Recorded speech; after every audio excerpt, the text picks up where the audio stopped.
Welcome to the ListenIN Football podcast. My name is Max. I'm joined by Luke, and Everton have just beaten Spurs 1-0. Thoughts on the Everton side, Luke? Have they done enough in the transfer window to kind of prove to people they are top 6, top 7, that Europa Champions League kind of space in the table? I mean, judging off that, then you'd say they're well in with a shout. I thought they looked really strong all over the pitch. James Rodriguez just looked class in that game. And the midfield three, which had like 2 new players in it, looked pretty compact. And honestly, I was really impressed with them, to be honest. It looked like a real kind of Ancelotti team. And knowing that that's their first win against the top 6 for like 40 games, I think it's like a huge, huge day for them. That's a tough opening fixture for both sides. How impressed were you with Allan as well? I thought he was given man of the match, and I'd agree with that. I do think he was man of the match. I think it's often like an unassuming role, isn't it? Because he didn't do anything that, if fans are in the stadium, he doesn't necessarily do anything that would kind of get them off their seats. But it was the little things that he did. It was just every time he was in the right position, and every time he was able to kind of get in front of the man, and every time Son had like a heavy touch, he was straight between Son and the ball. And like you in isolation, the little things don't seem like a lot, but over the course of 90 minutes, these are like massive reasons why Everton won the midfield battle today, which is why they won the game. They looked really comfortable, all three of them, Doucouré, Allan and Andre Gomez.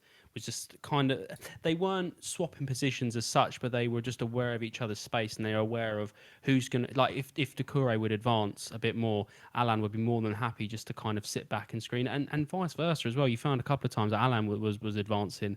It makes me wonder, and I don't know about yourself, like the ludicrous nature of maybe a season or two ago when they got rid of Idrissa Gana Gueye. Yeah, well, I think Gay was a huge player for them, and obviously he went to a huge team in Paris Saint-Germain. I think he's a massive miss, but like Allan could be a good replacement for him. I think his numbers, especially under Ancelotti, when Ancelotti was at Napoli, his numbers defensively were almost a joke. So I do think that even though he's 29, doesn't have much resale value, I think over the course of the next maybe 2-3 years, he could become like a real stalwart for them, and he could be like a real reason that propels them up the table. Who impressed you in that Everton squad? I'm thinking that header from Calvert-Lewin, whether it was poor defending or gifted to him, that ball in was delightful, and the power he generated from that header. I was talking to my brother-in-law about it, and I can't quite work out where he sits at, like, kind of striking quality.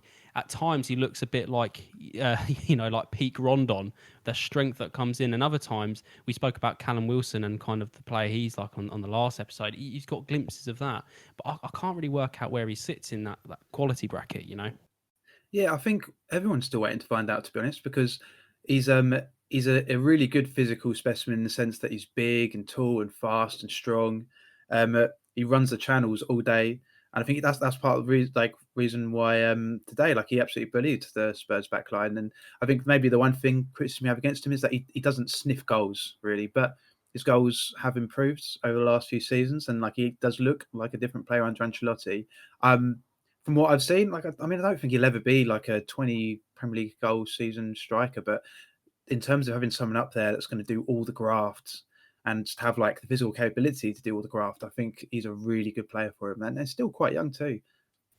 What's the relationship like between him and Richarlison? I think Richarlison is a difficult one to judge because he has those great moments and he has those really poor moments, and you wonder what Everton and people see in him. Is there a relationship to be formed there, a striking partnership, or where do you see Richarlison going for his career? Yeah, I think Richarlison is probably better than he's been showing over the last year. I think he's a player with a lot of attacking potential. He's always got goals, even at Watford and at Everton. He's always kind of been up there with their top goal scorers. Last season, he played with Calvert-Lewin in more of a strike partnership, and I think maybe I'm not sure if that suited him more, but like if they keep playing this system where he's coming in off the left hand side, I think that probably suits him a bit more. He likes to isolate the wing back or the wider centre back, and he likes to have a run at them. And I think that was one of the reasons as well why Everton got so much joy today, was that James Rodriguez and a lot of them, because Spurs were defending so narrowly, Richarlison could stay wide, and pretty much every time they switched the ball over to him, he had time to get the ball down and just have a run at someone, and it was just like driving Spurs insane. Do you think Ancelotti would opt for him if he was managing, let's say, like Napoli, for example? Is he the profile of player? Yeah, well, I mean, at Napoli, they did have similar players. I think he likes to have the kind of inside wingers that come inside and are a goal threat. Um, uh, I do think that, especially for Premier League potential, I think that although he's got a lot to live up to, it was a big price tag. I can't remember if it was like 40 or 50 million that he went to Everton for. But like every season, I do see like small improvements in him, and he is getting goals, and he's an aerial threat, and he's quick, and he's good with his feet, and he's got a big personality as well. Um, I do think this has to be a season. It's got to be something of a breakthrough season for him. I think he needs to be aiming at like kind of between 10 and 15 Premier League goals this season, especially with the money Everton have put in the rest of the team. If he doesn't hit that, then I think that maybe you have question marks asked of him. But I think he's a decent bet for that. I think he's kind of similar in styles to kind of like a Marcus Rashford, where he's kind of something of like a wide forward. He has the physical attributes. He may not have, the close touch dribbling technique that some of the top class players have, but he's a real goal threat when he's in the box. Hopefully, fingers crossed, he'll lose that weird attitude he's got where he just kind of sulks a bit on the Yeah, pitch. You know, just yeah, I like know what you mean. really sulky Brazilian. But yeah, hopefully the Premier League will see a far better Richarlison in the future. Right, moving on. Spurs. What what was it down to? They looked knackered. That the fitness did not seem there for a big chunk of those players. Um, would it be unfair to kind of pull them up on that, considering most teams are in the same boat? Um, or do you see anything else? Do you identify anything else that's kind of put it down to a really poor display? I don't think I'm too harsh in saying that. No, no, I think you could point the finger at a lot of different things. To be honest, I think that they lack something of a structure. Like I still don't really know how they want to play. Um, I think in the first half, where you saw the Everton midfield three was really, really compact, and Spurs were playing kind of like the midfield two with Winks and Højbjerg and Dele Alli was really, to be honest, he came for half time, but he was their best. He was picking up good pockets, and a lot of their attacks were coming through Dele Alli. But him being up so close to Kane, which is Dele Alli's game, was leaving them 3 versus 2 in midfield. I think maybe Mourinho saw that and took up half time for Sissoko, kind of tried to match up 3 versus 3, but it kind of took out any attacking impetus that they had. And to be honest, you don't expect a big team playing at home to have to make those types of changes at half time to combat an Everton team. Like, really, they should have found a way to fix the problem whilst kind of keeping their best attacking players on the pitch. But it's kind of like it's a comedy of errors with Spurs in this kind of game. Obviously, you don't want to react over too much, but after the game, Mourinho said he didn't like I did not like my team. It's like, mate, this is your team. Like before he took this team over, I remember he was in a Sky Sports studio saying they were going to be favourites for the title because they kept their best players, completely gassing them up. And now he's taken them over. I think they've lost Ericsson, which, from what I've heard from Spurs fans, didn't really even like him in his last 12 months. If he doesn't like this team, then partly the responsibility has got to be down to what he's done to the team himself. Do you think Mora was a bit of a wasted player in that game? From in certain respects, yeah, I can understand why Mourinho likes him because he works hard and maybe he kept running towards the end. Mourinho said stuff in the post match presser about a kind of a lazy press, but I don't think Lucas Moura is really guilty of that. Um, uh, I just think with Lucas Moura, when you're playing in a front three, especially for a team like Spurs, you've got to make more of a difference in the final third. He's got to get more goals or more assists. You're not really seeing that with him at the moment. Like, kind of, he had that amazing moment against Ajax in the Champions League semi-final where he gets kind of the winning goal, send them to the final. But I mean, you imagine that should have been like a platform for him to go to the next level and kind of prove, Paris Saint-Germain were wrong about him and didn't give him the minutes. But now he kind of is what you expect him to be when he joins Spurs. He's a good player, not a great player. Um, Again, if Spurs want to be challenging for the top four, then I'm not sure he's good enough to be in that front three. Spurs conceded a goal from, as I said earlier, a wonderful cross in and a fantastic header. But from a defensive point of view, what do you take from that goal? I think that Dyer's in the right position, like he's goal side of him, and they're all running back. And it's hard because obviously Calvert-Lewin is big and strong, but Dyer's got to get up. That's the main thing. Is that Is it Dyer's man? Because from initial thought when I was watching it, it looked like Alderweireld let him go. yeah, I don't think he was originally Dyer's man, but I think when the ball's coming in, Dyer is the player between Calvert-Lewin and the ball, and Dyer's got to attack that ball before anyone behind him can get to it. But Calvert-Lewin has absolutely dominated him physically. He hasn't been able to get off the ground. And, if again, like I say, it's a lot. If you're playing for Mourinho and you're playing in a Spurs team, which has just been in a Champions League final and just been like I think 4 or 5 years consecutively in the top four before the season just gone.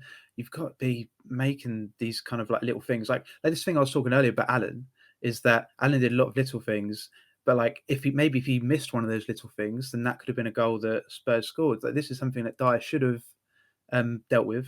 He should have got off the ground earlier, and then Calvert-Lewin doesn't have the opportunity to put it in the back of the net regardless. Any positives you take from the Spurs performance? A couple of new signings in there.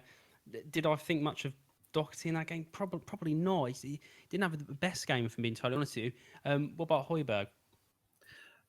I think it was hard for both of them, to be honest. I think I heard like a lot of pundits were saying stuff about how high Doherty was, but I mean, to be fair, that is the system they played. Like Ben Davies kind of tucks in to make a back three rather than going up the left hand side, and it kind of gives the right wing back, whether or not it's Aurier or Doherty, it kind of gives him the license to get up the pitch. That's kind of what he's known for the past season or two as well, isn't it? Well, I mean that's got to be why they signed him, because he's an offensive wing back. That he's not like a back four defensive fullback.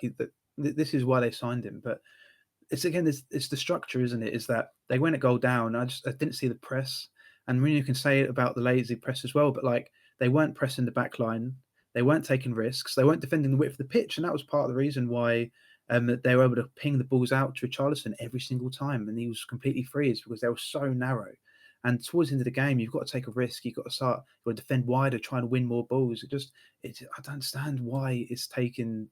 Well, I'd say usually you'd say it shouldn't take conceding a goal for a team to get their tails up, but even after they conceded the goal, they didn't even get their tails up. So I don't really know where Spurs go from here. Well, they go to St Mary's next Sunday.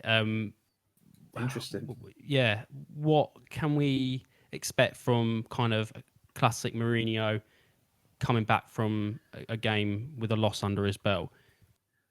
Well, I mean, Mourinho will get him in at the end of the day, and he'll rip their bollocks off, and you say fair enough. But at the same time, has Mourinho given them the stability to play off of? I'm not really sure.